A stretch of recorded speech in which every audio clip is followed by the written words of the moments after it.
Shalom, puji Tuhan, haleluya. Selamat kita kembali di awal minggu ini, saudara. Tanpa terasa kita sudah memasuki bulan Januari di minggu keempat ya Bapak Ibu Saudara ya. Hari Senin yang begitu luar biasa ini.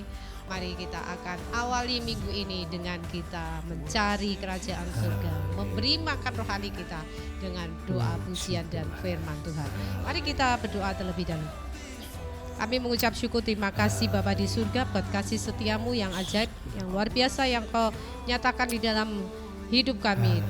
Tahun demi tahun, hari demi hari, minggu demi minggu, bulan demi bulan, setiap detik Engkau selalu menyertai kami sehingga kami dapat melalui dengan penuh kemenangan-kemenangan. Kami percaya walaupun mungkin di antara kami ada yang mengalami persoalan masalah yang masih belum terselesaikan, tetapi kami percaya saat kami berdoa mencari Engkau sanggup menyelesaikan segala persoalan kami sehingga hidup kami tidak dibebani dengan persoalan-persoalan masalah yang belum terselesaikan, tetapi kami akan terus berlari untuk kami menerima berkat anugerah-Mu Tuhan. Terima kasih, kami akan memuliakan nama Tuhan, kuduskan, sucikan kehidupan kami sehingga kami layak untuk memuliakan nama-Mu.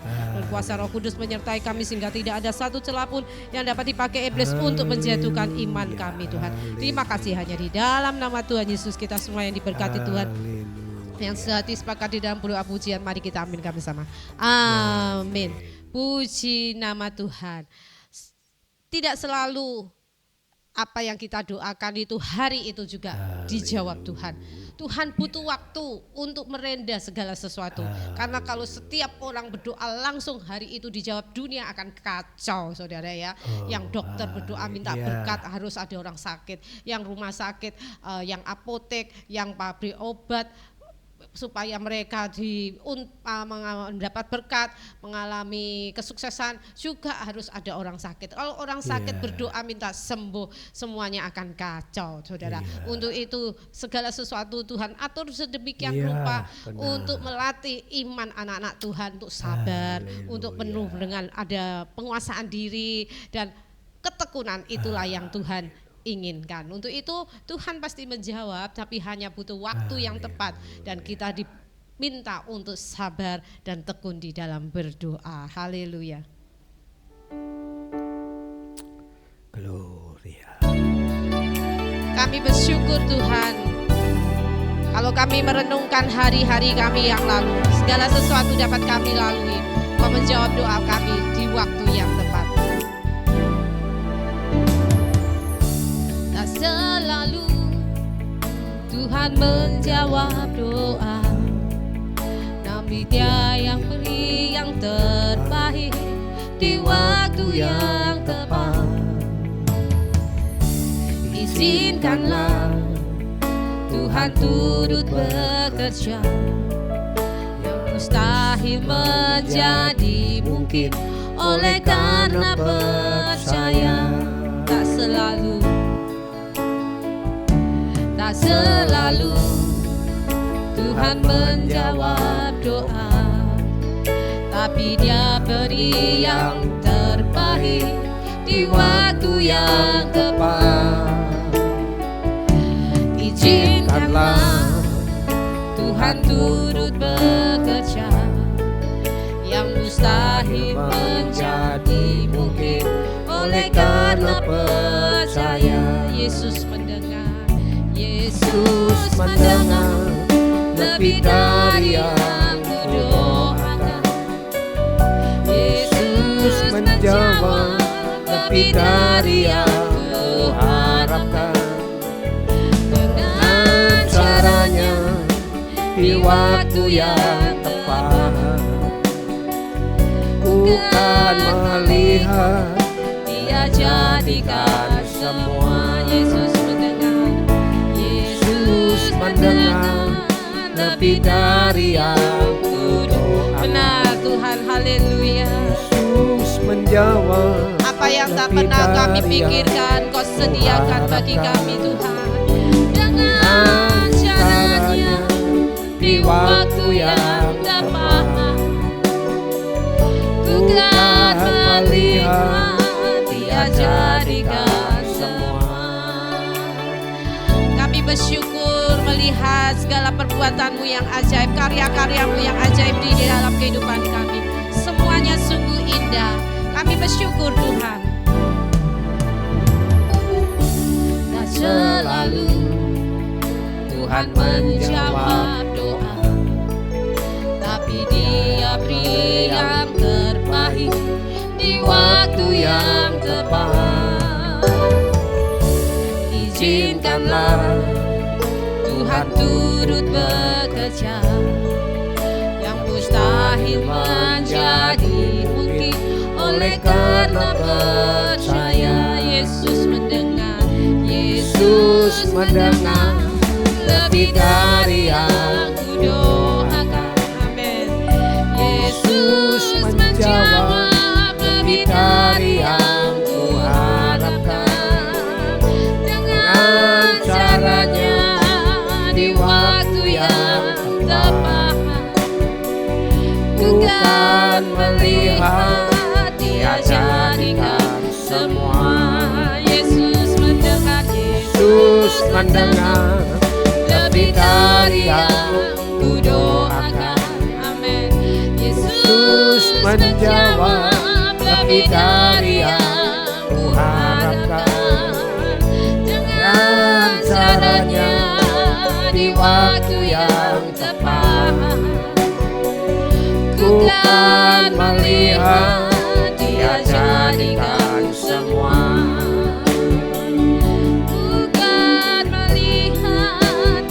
Jadikan semua.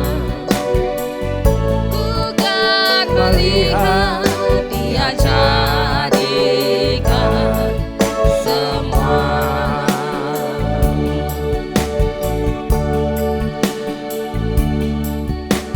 Saat keadaan di sekeliling kami mengecewakan kami, tetapi kami percaya saat kami berdoa, doa itu besar kuasanya. Haleluya, haleluya. Saat keadaan sekelilingku ada di luar kemampuanku, ku berdiri mencari-Mu. Doa mengubah segala sesuatu. Saat kenyataan di depanku mengecewakan perasaanku, ku menutup mata memandang-Mu. Segala sesuatu. Doa orang benar bila didoakan dengan yakin besar kuasanya, dan tiap doa yang lahir dari iman berkuasa menyelamatkan.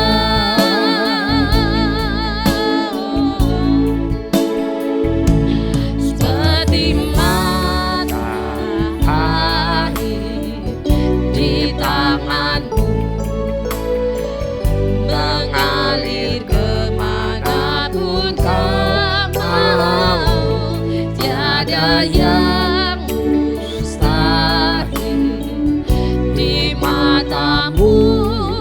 doa mengubah segala sesuatu. Doa orang benar, doa orang benar bila didoakan dengan yakin besar kuasanya,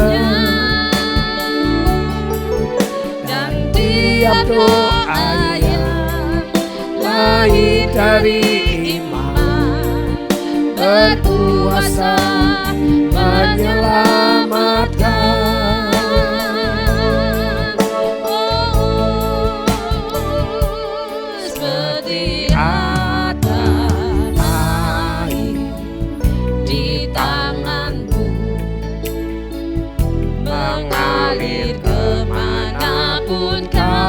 mau tiada yang berusaha di matamu, doa mengubah segala sesuatu,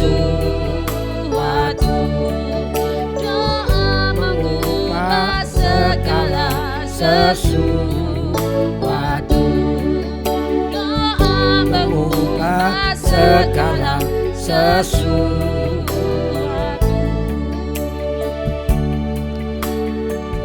Pujian ini mengatakan saat kita menghadapi segala sesuatu di luar kemampuan kita, ingatlah apa yang dikatakan oleh Tuhan Yesus. Berdiam dirilah, berdoa kepada Tuhan. Berdiam diri saat kita berdoa kepada Tuhan, artinya kita mencari Tuhan. Mencari itu identik dengan sebuah kegiatan yang sibuk. Seringkali kita sibuk mencari solusi untuk persoalan kita, padahal kita sadar kemampuan kita terbatas. Segala sesuatu yang kita miliki terbatas, tetapi kita begitu sibuk mencari solusi untuk mendapatkan jalan keluar, untuk mendapatkan pertolongan. Tetapi berbeda dengan cara Tuhan.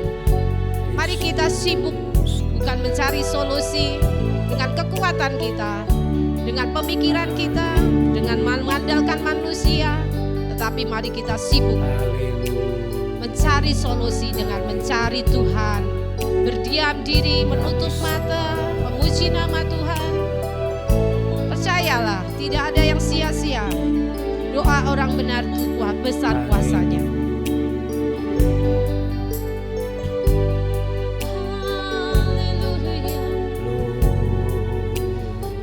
Kami berikan korban persembahan padamu Tuhan. Tinggalkan sejenak segala persoalan-persoalan kita. Mari kita fokus mencari Tuhan. Kita fokus menyenangkan hatinya.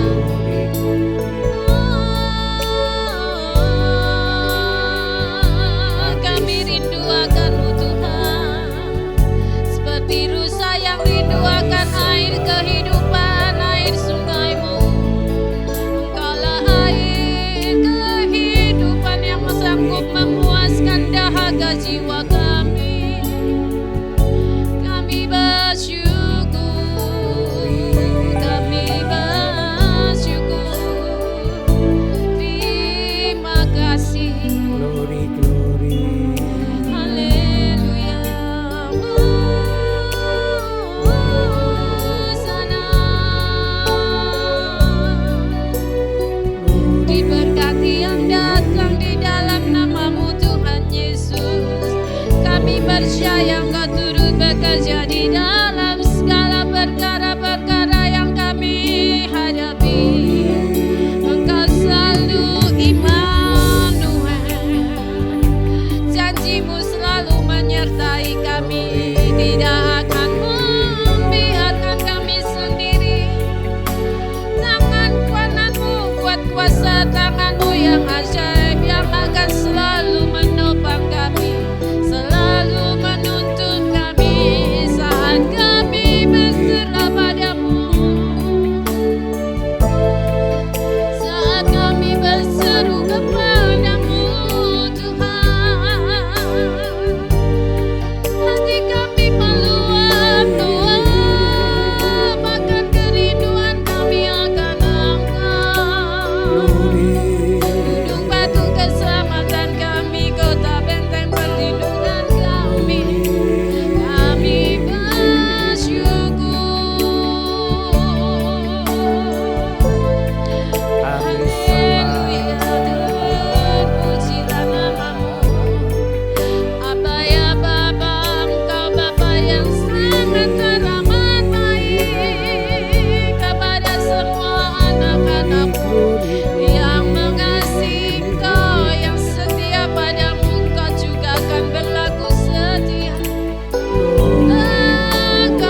Kami bersyukur. glory. Ampuni kami seringkali kami tidak sabar. Ampuni kami seringkali kami tidak dapat menguasai diri kami. Glory, glory, glory. Ampuni kami seringkali kami gagal. Kami ingin segala sesuatu, ingin semuanya serba cepat, serba instan. Padahal Kau ingin mengajarkan kami arti sebuah ketekunan. Kami bersyukur buat didikanmu, buat prosesmu yang ajaib. Haleluya.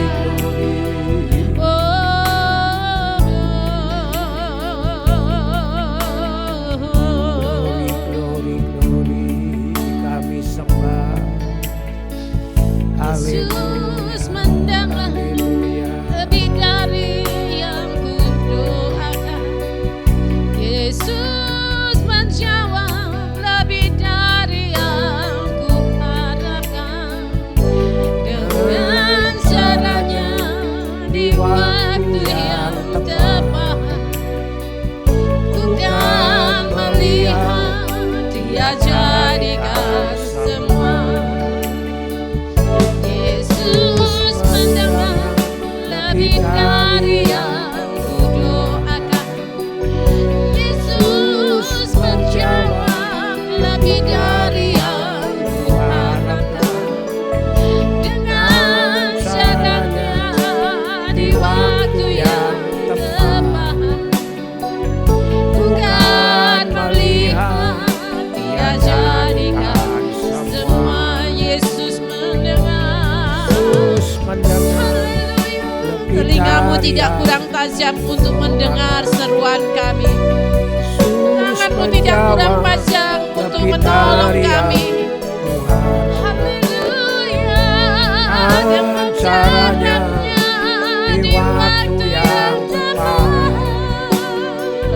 ku kan melihat Dia jadikan semua. Sekali lagi kita katakan, Yesus mendengar. Barang siapa berseru memanggil nama Tuhan Yesus, Dia akan diselamatkan. Kami berseru padamu Tuhan. Haleluya. Dengan caranya di waktu yang tepat, ku kan melihat jadikan semua. Ku kan melihat Dia jadikan semua. Ku kan melihat Dia jadikan semua. Kami mengucap syukur, terima kasih. Kau menjawab doa dan menjadikan semua sungguh indah dan tepat pada waktunya. Karena Engkau adalah pribadi yang suka akan segala sesuatu yang indah, yang sempurna. Kau tidak mungkin Bapa menjawab doa kami dengan setengah-setengah, atau jawaban doa kami dengan jawaban yang biasa-biasa saja. Kau benar-benar adalah Tuhan yang sempurna. Kau pasti menjawab, dan kami sudah melihat banyak hal yang sudah Kau kerjakan di dalam kehidupan kami. Sungguh sempurna adanya. Kami bersyukur Tuhan, dan biarlah Kau memberikan kepada kami terus Roh Kudus-Mu untuk senantiasa terus dapat mengucap syukur. Melihat segala sesuatu yang Kau kerjakan itu sungguh indah. Melihat segala sesuatu yang Kau izinkan di dalam hidup kami itu semuanya sempurna. Untuk itu Bapa, mari Roh Kudus terus tambahkan iman di dalam hati kami, tambahkan ketekunan, tambahkan kesabaran, tambahkan roh penguasaan diri, sehingga kami benar-benar dapat menguasai hidup kami, menguasai lidah kami, menguasai pikiran kami, menguasai hati kami sesuai dengan kehendak-Mu, seturut dengan teladan-Mu Tuhan, untuk kami dapat menjadi anak-anak Tuhan yang dewasa, yang kuat, yang tidak mudah cengeng, yang tidak mudah mengeluh, yang tidak mudah mengomel, yang tidak tidak mudah menyalahkan ini dan itu, yang tidak mudah merasa benar sendiri, yang tidak mudah merasa bahwa konsep pikir kami itu lebih benar, bahkan lebih benar dari Alkitab. Kami mohon ampun Bapa, ajar kami, didik kami terus supaya kami menjadi pribadi-pribadi seperti emas yang dimurnikan, menjadi murid-murid-Mu yang cerdas, murid-murid yang bijaksana, anak-anak Tuhan yang memiliki hati seperti Bapa di surga yang lembut hati dan murah hati. Terima kasih Bapa di surga, terimalah pujian kami menjadi suatu pujian yang menyenangkan hati-Mu Tuhan. Sebentar kami akan mendengar renungan firman-Mu. Kami percaya Roh Kudus-Mu akan menuntun kami sehingga kami dapat menangkap firman Tuhan dengan kebenaran. Terima kasih Bapa, berfirmanlah, kami siap mendengar. Kami percaya doa-doa kami akan menyelesaikan persoalan kami. Kita semua yang diberkati Tuhan, mari kita aminkan bersama-sama. Amin.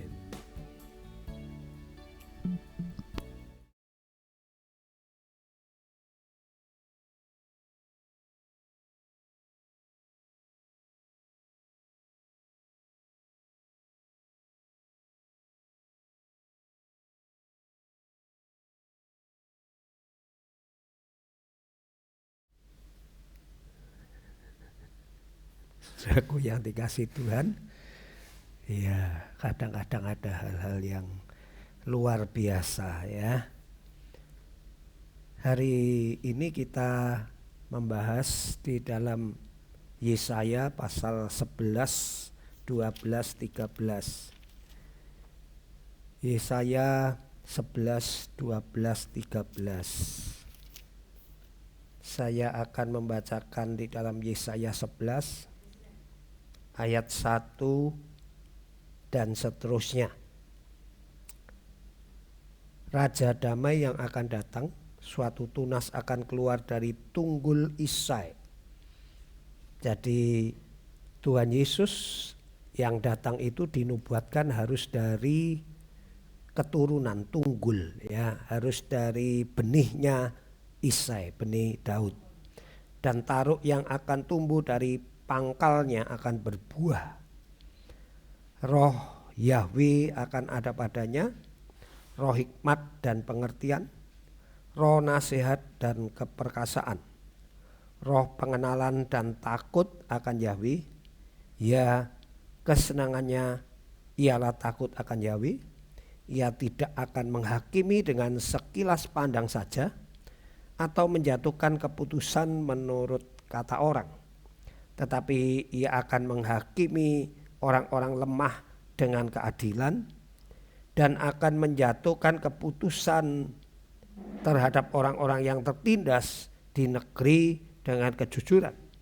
Ia akan menghajar bumi dengan perkataannya seperti dengan tongkat, dan dengan nafas mulutnya ia akan membunuh orang fasik. Ia tidak akan menyimpang dari kebenaran dan kesetiaan, seperti ikat pinggang tetap terikat pada pinggang. Kalau kita membaca ayat-ayat ini, maka kita bisa mengkomparasikan bagaimana Yesus yang hidup 2000 tahun lalu, maka seluruh ayat-ayat ini tergenapi terhadap pribadi Yesus Kristus. Bagaimana dia melakukan pelayanannya dengan penuh hikmat, dengan penuh pengertian. Sebab tanpa hikmat dan pengertian dia akan dijatuhkan oleh ahli Taurat, orang Farisi yang selalu mencari celah untuk menjatuhkan dia.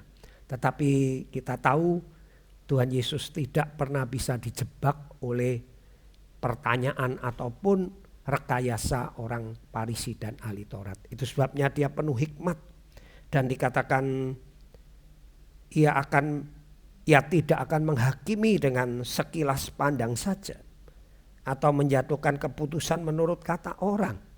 Bagaimana dia saat dihadapkan kepada perempuan yang tertangkap basah berzina, kata orang waktu itu dia harus dilempari dengan batu. tetapi dia tidak menghakimi dengan sekilas pandang.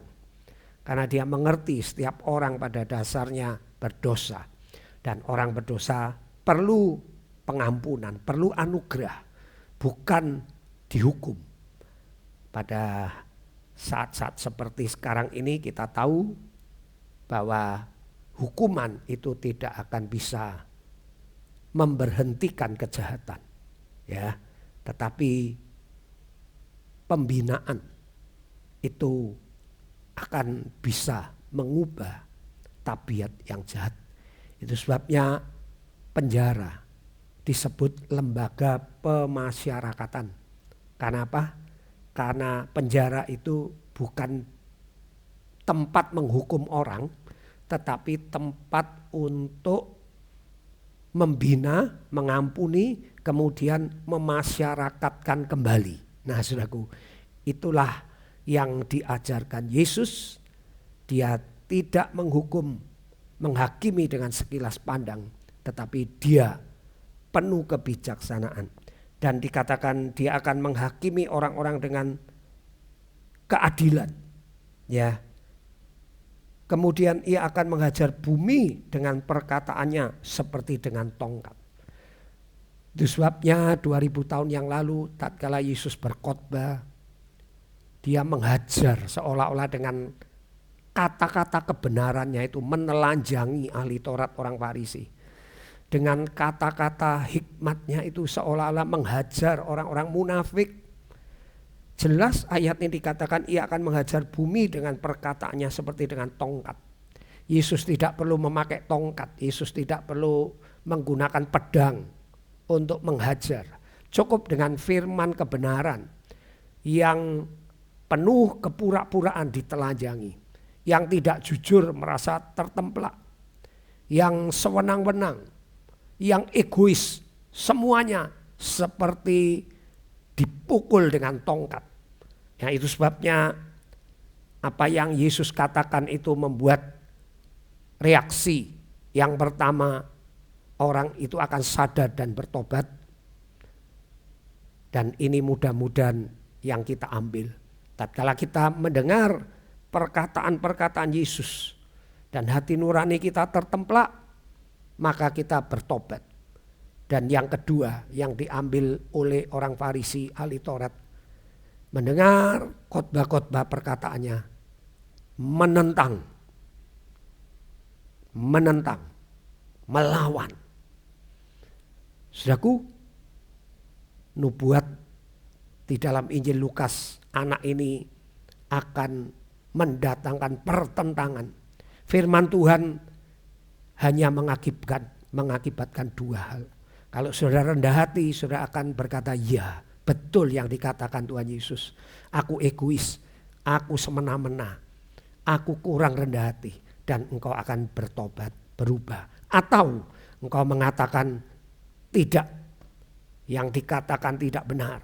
Kalau aku nuruti Tuhan, aku akan semakin diinjak-injak. Kalau aku rendah hati, aku diinjak-injak. Kalau aku tidak menunjukkan siapa diriku, maka aku akan ditinggal oleh teman-temanku dan sebagainya. Jadi saudaraku, dua hal ini penting. Saudara tidak bisa memilih di tengah-tengah. Saudara bertobat, menyadari apa yang dikatakan itu kebenaran. Atau saudara mengeraskan hati, kemudian melawan kebenaran itu. Kiranya nubuat-nubuat yang begitu terperinci dan tepat membuat saudara kagum akan firman Tuhan, akan pribadi Yesus. Dan kita tahu itu bukan sembarangan. Tidak semua orang dinubuatkan dengan begitu terperinci kecuali Yesus. Haleluya. Puji Tuhan. Sampai di sini firman Tuhan. Kiranya Tuhan memberkati kita semua. Mari kita tutup dengan doa Bapa kami. Haleluya, haleluya. Bapa kami yang di sorga, dikuduskanlah kiranya namamu, datanglah kerajaanmu, jadilah kehendakmu di bumi seperti di sorga. Berikanlah kami pada hari ini makanan kami yang secukupnya, dan ampunilah kami akan kesalahan kami, seperti kami juga mengampuni orang yang bersalah kepada kami. Dan janganlah membawa kami ke dalam pencobaan, tetapi lepaskanlah kami daripada yang jahat. Karena Engkaulah yang mempunyai kerajaan dan kuasa dan kemuliaan sampai selama-lamanya. Amin. Mari kita tutup menara doa siang hari ini. Kita tutup dengan doa berkat. Saudaraku yang dikasihi Tuhan, kembalilah beraktivitas. Kagumi Yesus Kristus, kagumi firman-Nya, maka engkau akan semakin mencintai firman dan mencintai Tuhan Yesus. Berkat ini aku minta dalam nama Bapa, Putra dan Roh Kudus. Dalam nama Tuhan Yesus kami pohonkan doa berkat ini. Mari semua yang diberkati katakan amin. Puji Tuhan, sampai jumpa kembali di waktu dan acara yang sama. Bye-bye.